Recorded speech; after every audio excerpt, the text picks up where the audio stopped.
Sir first నా పేరేమో శృతి, మాది తండ పెద్ద తండ. అక్కడ నుంచి రోజు వస్తాను, నేను బాగా నేర్పిస్తున్నాను ఇక్కడ మేడం గారు. కొల్లి ఫౌండేషన్ ద్వారా వచ్చాం తరఫున. ఫస్ట్ స్టార్టింగ్ నేనే ఇచ్చా ఇక్కడ సర్టిఫికేట్స్. నాకు ఎప్పటి నుంచో 9 సంవత్సరాల నుంచి ఆశ వెళ్ళాలని మిషన్ కి. దాని వల్ల ఇక్కడికి వచ్చి నేర్చుకోవడం జరుగుతుంది సార్. నాకు మా ఆయనే సపోర్ట్ సార్. ఎక్కువ దేనికైనా ముందు నడిపించడం వల్ల నేను ఇక్కడ దాకా వచ్చా. పుస్తకాల నుంచి మాకు నేర్చుకోవాలని ఆసక్తి ఎక్కువ కలిగింది. మేము ఫోన్ కూడా చూడడం అసలు ఎక్కడున్నాయో కూడా మాకు తెలవట్లేదు. ఇక్కడికి వచ్చిన కాడి నుంచి ఏదైనా చెప్తే అది ఖచ్చితంగా ఇక్కడ చేసి చూపించి వెళ్ళాలి అనే పట్టుదలతో మేము నేర్చుకుంటున్నాం. మోడల్ ఫ్రాక్, పటియాలా, డీజే ప్యాంట్లు, ఫుల్ లంగా, కాలర్ డ్రెస్, పంజాబ్ డ్రెస్, ముకుంద హ్యాండ్స్ పెట్టి బ్లౌజ్, బోర్డ్ నెక్ బ్లౌజ్, పలకమైన బ్లౌజ్ అన్ని మంచిగా నేర్పించారు. ఆ కొలతలనే మేము తీసుకొని పెద్ద డ్రెస్లు కూడా కుట్టాము. ఎస్టిమేషన్ సెంటీమీటర్ల ప్రకారం చెప్పారు కాబట్టి ఇంచుల ప్రకారం తీసుకుంటే పెద్దవాళ్ళకి వస్తుందని అలా కట్ చేస్తాం. మాకు ఏమైనా డౌట్స్ ఉన్నా అది తప్పైనా ఇది ఇలా కాదు ఇలా చేయాలని క్లారిటీగా చెప్పారు. అస్సలు విసుక్కోరు, నవ్వుకుంటే మంచిగా చెప్తారు. ఎన్నిసార్లు అడిగినా కానీ మంచిగా చెప్తారు. మిషన్స్ కూడా ఫస్ట్ రాకపోతే మేడం గారు సెట్ చేసి ఎక్కి తొక్కాక సెట్ చేసి ఇలా తొక్కాలి నిదానంగా అని చెప్పి మొన్న నాకైతే అలాగే చెప్పారు. మేము డ్రెస్ కుట్టారు.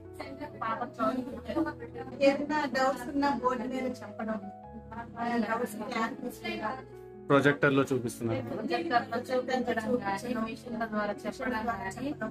మిషన్ లో కూడా ఏవే పార్ట్స్ ఉన్నాయి, ఎలా దారం పెట్టాలి, ఎలా చేయాలి అవన్నీ దగ్గర ఉండి చెప్పడం. మన ఫౌండేషన్ నుంచి కూడా ప్రతి ఒక్కటి వాటర్ కానించి మీకు కూర్చునే పిలిచి చేయడం వరకు ప్రతి ఒక్కటి మిషన్ మీద కావాల్సిన ప్రతి ఒక్క మెజర్మెంట్ కూడా వాళ్ళు ప్రొవైడ్ చేయడం మాకు చాలా బాగా నచ్చింది. ఇక్కడికి వచ్చినాక యాక్సిడెంట్ జరిగింది. ఒకటి జరగడం ఏం జరిగిందంటే అక్కడ ఉన్న వాళ్ళందరూ నాకు చెప్పింది ఏంటంటే అవసరమా మిషన్ అవసరం, ఆతృతగా పోయి చేయించుకున్నాము. అవసరమా అన్నాము. చాలా పట్టుదలకి ఇప్పుడు కలుసుకుంటేసరికి అంటే నీ పట్టుదలకి మా హ్యాట్స్ అని చెప్పారు. మా దగ్గర ఇల్లు కొత్తగా కట్టిస్తున్నా కాంట్రాక్టర్ గారు ఫస్ట్ వచ్చి ఇదే మాట చెప్పారు. తర్వాత వచ్చి పొగిడి నిన్న పొగిడి వెళ్ళారు. అక్కడ నుంచి ఎంత దూరం నుంచి మైలారం ఎన్ని కిలోమీటర్లు ఉంటది? 10. ఇబ్బంది అనిపిస్తుందా ఏమన్నా అక్కడి నుంచి అంటే ఆటోకి రావడం ఇబ్బంది. అక్కడికి వస్తే వెహికల్స్ ఉండవు, వెయిట్ చేయాలి. మరి మీ ఇంట్లో వాళ్ళు అంత దూరం వెళ్ళాలి అదేం లేదు. పిల్లలు ఉన్నారా? నేర్చుకోవడం వల్ల ఏమనుకుంటున్నావు? నేర్చుకుని వదిలేద్దాం అనుకుంటున్నావు? లేదు మేడం, నేను అంటే ప్లేస్మెంట్ దగ్గర ఉంటే ఖచ్చితంగా వెళ్ళాలన్న పట్టుదల నాలో ఉంది. అది కూడా మీరే మాకు కూడా నేర్చుకొని ప్లేస్మెంట్ దగ్గరలో ఉంటే కంపల్సరీ అవకాశం ఉన్న చోట వెళ్ళాలని మాత్రం టార్గెట్ చేస్తాం మేడం. వెళ్ళాలని మాత్రం అనుకోవట్లేదు. ఎందుకు వెళ్ళాలనుకుంటున్నాను? ఇప్పుడు మనకి ఉపాధి అనేది లేదు మేడం. నాకు జీవనాధారం అనేది లేదు. వ్యవసాయం అనేది చాలా తక్కువ. అది దాని మీద ఆధారపడి ఎంతవరకు బ్రతకగలుగుతాం? తక్కువ కదా మేడం. ఇప్పుడు సంవత్సరం అంతా చేసినా మా నుండి వ్యవసాయం నుండి ఎక్కువ పెట్టుబడి అనేది రాదు కాబట్టి ఏదో ఒక పని అంటే ఇప్పుడు మనం కొంతకాలం ఇప్పుడు టైమింగ్స్ అనేది ఉంటాయి కదా మేడం. పొద్దున్న నుంచి ఇంతవరకు వెళ్ళినా ఇంత టైంలో ఇది బ్లౌజ్ కుట్టుకునే అవకాశం అయినా ఉంటది కదా. ఆ పట్టుదల ఇంతకు ముందు ఏం చేసేదాన్ని?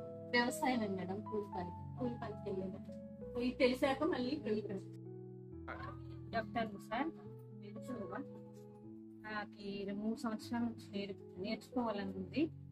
ఈ హోల్డీ ఫౌండేషన్ ద్వారాగా నేర్చుకుంటున్నాను. నేను కొంచెం నేర్చుకొని చాలా నేర్పుతుంది మేడం. బ్లౌజ్ కటింగ్ అయినా ఏదైనా త్వరగా వస్తుంది. బ్లౌజ్ పాల బిజినెస్ 2 గేదెలు ఉంటాయి.